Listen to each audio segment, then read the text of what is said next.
Doctor Mahendralal সরকার ঠাকুরের উদার আধ্যাত্মিকতায় বিশেষ রূপে আকৃষ্ট হইয়া অবসর পাইলেই এখন হইতে তাহার নিকট উপস্থিত হইতে এবং 2-4 ঘণ্টা অতিবাহিত করিয়া যাইতে লাগিলেন।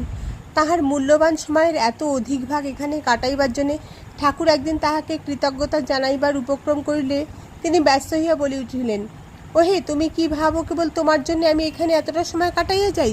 ইহাতে আমারও স্বার্থ রহিয়াছে। কি জানো, তোমার সত্যানুরাগের জন্যই তোমায় এত ভালো লাগে। তুমি এটা সত্য বলিয়া বুঝো, তার এক চুল এদিক ওদিক করিয়া চলিতে বলিতে পারো না। অনুষ্ঠানে দেখি তারা বলে এক আর করে এক, ওইটি আমি আদৌ সহ্য করতে পারি না। ডাক্তার মহেন্দ্রলাল এইরূপে দিন দিন ঠাকুরের প্রতি যেমন শ্রদ্ধা ও প্রীতি সম্পন্ন হইয়া উঠিতেছিলেন, ঠাকুরও তেমনি তাহাকে ধর্মপথে অগ্রসর করিয়া দিবার জন্য যত্নপর হইলেন। তদ্ভিন্ন শিষ্যবর্গের মধ্যে মহেন্দ্রনাথ, গিরিশচন্দ্র, নরেন্দ্রনাথ প্রমুখ বাছা বাছা লোক সকলকে মধ্যে মধ্যে সুবিদ্বান ডাক্তারের সহিত আলাপ করিতে পাঠাইতেন। নরেন্দ্রনাথের সহিত আলাপে মুগ্ধ হইয়া তিনি তাহাকে একদিন নিমন্ত্রণ করিয়া ভোজন করাইয়াছিলেন এবং সঙ্গীত বিদ্যাতে তাহার অধিকার আছে জানিয়া একদিন ভজন শুনাইবার জন্য অনুরোধ করিয়াছিলেন।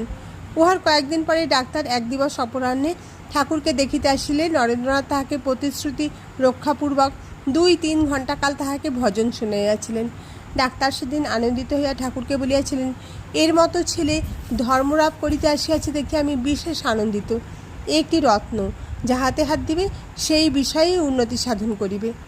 ঠাকুরের ভালোবাসা, সরল ব্যবহার ও আধ্যাত্মিকতায় ডাক্তারের মন তাহার প্রতি ক্রমে শ্রদ্ধাসম্পন্ন হইয়া উঠিতেছিল, কিন্তু ঠাকুরকে তাহার